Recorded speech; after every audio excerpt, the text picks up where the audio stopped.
Uniambie utakuwa ni mchezo wa design gani? Mchezo wa Simba na Singida ni wa kutapishana sumu. Mchezo wa Simba na Singida ni wa kutapishana sumu kwa sababu ya umekaa kimaamuzi sana kwa msimu huu wa Simba. Ndio moja ya mechi ya maamuzi ya msimu wa Simba. Kama wakipoteza mchezo huu wamekaribisha hatari ya kutokupata kikombe cha NBC. Na kama wakipoteza mchezo huu wamekaribisha dabi ya lazima. Na kama wamepoteza mchezo huu manake wanajipa ugumu. Ndio maana nikasema ni mchezo wa kutapishana sumu. Singida hawana cha kupoteza sana, ila Simba wakipoteza wamekubali kutapishwa sumu. Wamejipa wakati mgumu. Kwa maana kwa ndoto ya kufukuzia kikombe cha NBC, wamejipa wakati mgumu kwa maana ya ushindani wao wa alama, kwa sababu sasa hivi na Young Africans wako michezo sawa, wamezidiwa alama moja. Sasa ukibundwa kesho manake ni alama 4.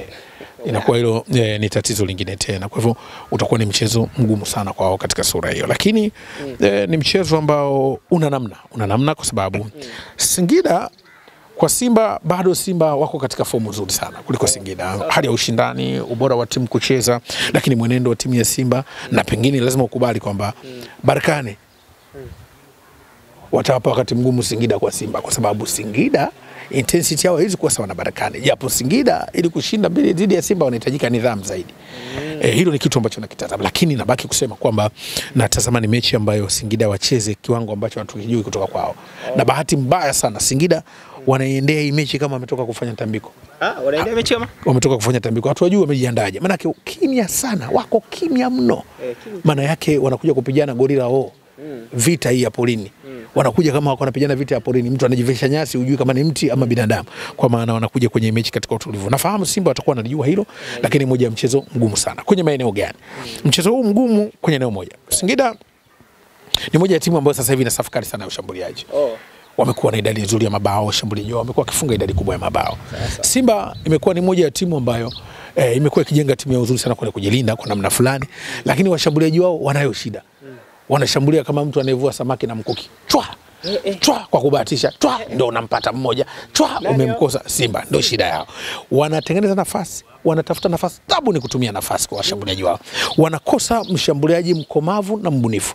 Simba wananufaika kwa sababu timu yao inatengeneza nafasi nyingi. Kuna wakati wapinzani wanachoka kupambana nao, wanapata magoli. Lakini wakibanwa wanatabu. Washambuliaji wao kama mtu anayevua samaki kwa mkuki.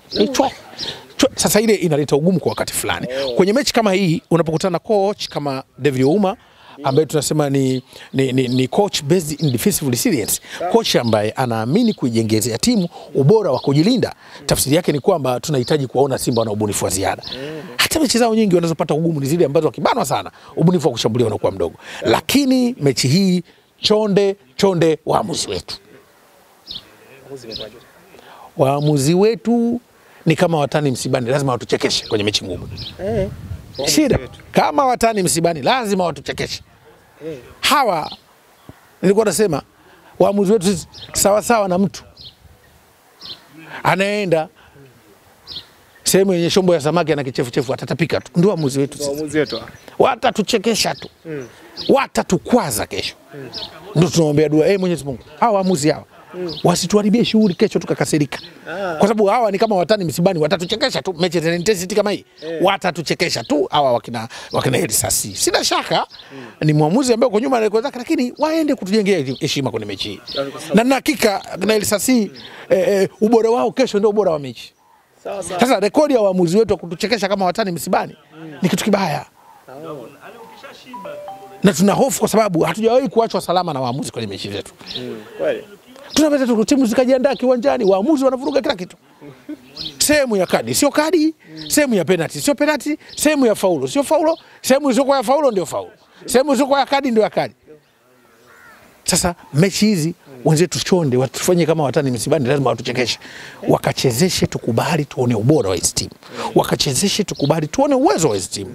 Ni mechi nzuri, inakutanisha timu ambayo imejenga safu bora sana ushambuliaji kwa maana Singida Black Stars dhidi ya Simba, moja ya timu ambayo iko kwenye fomu yake bora. Wanatoka michuano migumu, wanakuja kucheza NBC League na wanathibitisha wamekuwa wakipambana vizuri. Hawana pressure wanavyocheza mechi ngumu. Fatman Davis ni coach ambaye amekuwa mzuri, ni tactical master class coach. Anaweka timu nzuri, naamini wanakwenda kutupa testi bora. Lakini Singida nao wametoka kama wako tambiko. Wako kimya hatujui wamejiandaje na mechi hii. Tunasikia tu walicheza mechi na Yanga wameshinda goli 3-2. Sasa tafsiri yake hii mechi hii ni kama unamfukuza mwizi bila taarifa. Mwizi kajificha kumbe ajue anafukuzwa bila taarifa. Ndio kitu ambacho nakitazama mechi ngumu sana. Sasa mara tukiangalia kwenye hilo swala la waamuzi, tukiangalia hata mchezo uliotoka kupoteza ubingwa Simba pale Zanzibar pia walikuwa wanalalamika kuhusiana na waamuzi. Waamuzi sio wametunia, wametukatili hivi. Hiyo inaonyesha taswira gani? Mara tukiangalia hapa katika ligi yetu hapa klabu ambayo inajulikana kwa kubebwa, watu wengi wanaifahamu Simba. Alafu kule tumeona akiwa analalamika. Nakupata taswira gani? Tumezoea kuchezesha na waamuzi ambao wana mapungufu. Ndio shida. Lakini Simba kwa Barakani wasimsingizie mwamuzi. Kwa mwamuzi alifanya nini? Mwamuzi kafanya nini mechi ya Barakani? Kosa lake ni nini? Sasa unakwambia zile kadi wakati zinatoka. Kadi gani? Kadi ya nyekundu. Wewe mtu kazama uvunguni kwa mtu aachwe. Wakati ule Katego apatishwe kadi nyekundu. Ni game intelligence tu kwa wachezaji wetu. Lakini wakati mwingine tumezoea waamuzi wakiwa upande wetu kwa muda wote. Yaani mwamuzi akichezesha vizuri siku ndo kachezesha vibaya. Mechi ya Barakani mwamuzi alikuwa fair. Kuna fair challenge fulani ambazo Simba walinufaika nazo na Barakani walinufaika nazo. Baadhi ya faulu. Mwamuzi atakana na makosa madogo kwenye mchezo, lakini hakuwa na makosa ambayo yaliuathiri moja kwa moja mchezo. Mimi sijaona kosa la mwamuzi la kuathiri mchezo. Kosa baya la mwamuzi ni kuweka penalty sehemu isiyo penalty. Kosa baya la mwamuzi ni kuruhusu goli ambalo sio goli. Sawa. Kosa baya la mwamuzi ni kufumbia macho sehemu anayostahili kadi asitoe kadi. Lakini kadi zote katoa kwa usahihi. Goli limekataliwa sahihi. Mwamuzi ambaye tutengenezea utata ni yule aliyechezesha mechi kule na Barakani. Kule kwao kule aliyekata magoli na penalty ile. Ndio alikuwa mtata, lakini kiukweli mimi sijaona mahala ambako mwamuzi wasimsingizie mwamuzi. Watu wanakule kwao pia kuna penalty ziliachwa pale. Sasa huko ni kumsingizia mwamuzi, lakini Simba na Barakani walifungwa kwa quality tu. Na tulisema mimi kwamba naona kama Simba kwa Barakani yani ni ngumu kuona Simba wanaweza kushinda. Kwa nini? Kwa sababu quality ya Barakani, namna walivyocheza na Simba, tusijifariji kwa kutafuta ubovu wa Barakani. Barakani walituzidi maeneo yote. Tusijifariji. Mechi na Barakani na Simba zakacheza miaka mitatu. Matokeo yatakuwa yale na pengine yakaongezeka kufungwa zaidi. Simba lazima apigwe. Kwa hiyo tusitafute ubovu wa Barakani kwa kujifariji. Barakani, Simba wamejitahidi sana kwa Barakani. Simba wameonyesha ukubwa sana kwa Barakani. Lakini kile ndio kiwango cha mwisho cha Simba. Walichopambana na Barakani. Kilichotokea pale Simba kutolewa kabisa ni haki yao. Nini? Yaani ilikuwa ni lazima tu. Sio wameshidiwa, wamefungwa mechi goli 3-1. Sio walifungwa kule 2 huko wamefungwa 1. Sasa mlitaka wasitoke wamefungwa 3-1 jamani. Sasa wanakuja wanasema kwamba eti wanataka kuifananisha Simba na Yanga. Simba na Yanga iko tofauti na wanaweza kufanana. Wote wamefika finali. Lakini huyu finali alishindwa kwa kanuni, huyu finali kafungwa kwa kanuni. Kwa sababu Simba kafungwa 3-1. Yanga nafikiri nafahamu ilikuwa 2-2. 2-1 kwa 1. Kwa mtu amekuzidi goli za ugenini. Kwa ndio hivyo ilikuwa. Lakini tofauti yake ni kwamba Yanga angalau watasema bwana nilipata magoli mechi zangu zote. Simba ndio na kabundwa nje ndani. Maana sasa ukifungwa goli moja huko nyumbani na ugenini umebundwa nje ndani. Inakuwa changamoto. Umebundwa nje ndani. Sasa hii ni mimi sisemi mfano mzuri kwa sababu watu wamevaa medali na nini. Ila tu mtu akitaka kutafuta incident ndogo ndio details anasema mbona hao wamefungwa kwa hivyo, lakini bado timu zetu ziko katika kiwango kizuri sana. Lazima tupongeze. Tena mimi nawaambia Simba hawana haja ya kulalamika. Simba wamefikia malengo yao kwa ukubwa Afrika, wametengeneza records. Wajipongeze, wajione washindi. Sasa hivi wa focus na NBC, wa focus na Federation, wapate vikombe kwa msimu. Kama biashara ya kwenda robo finali wameenda miaka 4 mfululizo, Yanga wamekuwa mabingwa wa ligi. Huku Federation walikuwa wamezidiwa kwa saizi wa focus kwenye ubingwa wa ligi.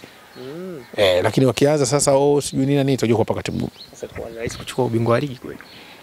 Kama watakuwa wanashinda mechi zao, washinde kesho dhidi ya Singida, inaweza kuwapa nafasi ya kwenda kwenye ubingwa wa ligi. Lakini kama wanashindwa kushinda mbele ya Singida, hilo ni tatizo lingine kubwa. Nicho natazama. Ubora wa Yanga huu unavyoona Yanga Simba pale atachomoka kweli kwa ubora wa Yanga. Kwa sasa hivi mkiangalia Yanga amekuwa bora sana. Timu zote ni bora sana sasa hivi, Simba na Yanga zote ni bora. Simba na Yanga zote ni bora. Ni haraka sana kusema nani anashinda nani yashindi mpaka tutakapoona kiwanjani. Mpaka tutakapoona kiwanjani. Timu zote bora zina wakati mzuri. Sasa kwani kile kitendo cha kusema cha mpaka inafikia hatua wachezaji wanaanza kugombana pale uwanja. Tuliangalia kwenye hii mechi ya Berkane na Simba, tumeona Ngoma akiwa anagombana na kipa wake pale. Hivi swala hili likaje kwa kuona unaona nini kitu gani pale kinaendelea? Pressure ya mchezo kuna wakati watu wanatofautiana namna ya kutafsiri mchezo. Kwa hiyo sio kitu cha ajabu kwa wachezaji. Ni pressure ya mchezo. Inatokea kwa wachezaji. Mtu ambaye sio mchezaji ama sio mwalimu, inatokea pressure ya mchezo. Mchezo ulikuwa na pressure kubwa, kwa hiyo kila mmoja alikuwa anataka awe sahihi muda wote. Kwa hiyo pale ambapo mnaonekana mmetofautiana au mtu anaelekezwa hiki anaona akikuwa sawa, watu wanatofautiana, ni pressure ya mchezo. Ndio ilipelekea Simba tumuone Ngoma na Kamara wanavutana. Inatokea moto ukizidi sana watu lazima mvue shati. Pressure ya mchezo. Moto ukizidi sana joto lazima mvue shati. Pressure ya mchezo. Ndio ilipelekea pressure. Pressure. Unajua tunaweza tuka ilikuwa ni pressure ya mchezo. Ndio ilipelekea ile hali. Bila shaka. Kwa maana walikuwa hawajijipanga, walikuwa vipi? Hapana, pressure ya mchezo, speed ya game, makosa mnafanya, mtakuwa mrekebisha mechi yenyewe muhimu ya finali. Kila mmoja anajua umuhimu wa mechi. Kwa lazima mtakuwa mnapikiana bwana kwa mnatofautiana, mwingine anaona unalazimisha mbona analaumu. Kwa inatokea wageni wa mpira, sio nimesikia watu yule hakutakiwa kumwambia hivyo, yule senior player, wewe nenda wewe senior player nini bwana? Senior player nini? Eti yule ni senior player, angemsikiliza. Senior player msikilize vipi? Sasa senior player wote mko uwanjani, ni uwanjani hakuna senior player. Mnaelekezana details. Kwa hiyo mnapotofautiana ni football. Ndio maana wamerudi wamekuja wamecheza tena. Watu ugeni angemsikiliza angemsikiliza walikuwa pale kwenye kikao cha familia. Kikao cha familia kila mmoja ana pressure ya mchezo. Sisi watu mpira tunajua hiyo, wanasema hiyo pale mnakuwa mna toxic habit, kila mmoja anamuona mwenzake yani kama anamvurugia. Mnaambukizana toxic habit ilikuwa ile. Si unaelewa vizuri? Hivi kweli Kamara sifa ndo zinampoza? Maana watu wengi wanasema kwamba Kamara sifa nyingi, ndio maana mpaka amefikia tu amegombana na Ngoma. Sifa kasifiwa na nani? Kamara sifa nyingi anafanya uwanjani. Hakuna watu wana uswahili mpira sio wajui wa Tanzania wengi. Nimeona watu mjadala angemsikiliza senior player. Senior player alafu ndo nini sasa? Senior player yeye kazi yake yule ndo director. Unajua football sasa nawarudisha kwenye mpira. Mchezaji goalkeeper ndio mkurugenzi. Kwenye timu. Anaitwa director. Yeye ndo anaangalia mchezo kwa upana. Captain anaweza kuwa na nafasi, sio kwamba elekezeke kipa. Yeye ndio mkurugenzi. Kwa kuna wakati kuna details mnaweza mkatofautiana kuza. Lakini ukisikia eti angemsikiliza senior player, goalkeeper ndio mkurugenzi. Coach wote wanafundishwa. Goalkeeper ndio mkurugenzi kwenye mchezo wa mpira wa miguu. Naona nimewafungulia kodi leo. Ndio mkurugenzi, director. Anaangalia kwa ukubwa wa mechi. Ndio maana goalkeeper ndio anayeongea sana kuliko wakati mwingine kapiteni. Yeye ndio anakuwa na attention na details zote. Attention to details of the game. Details zote anaziona. Sasa haina maana hawezi kushauriwa au kukosolewa. Lakini ukianza tu angemsikiliza senior player, yani msikilize nini sasa? Kama naye anachoongea wanakozana, mnachotakiwa mwarudishe, be calm, relax.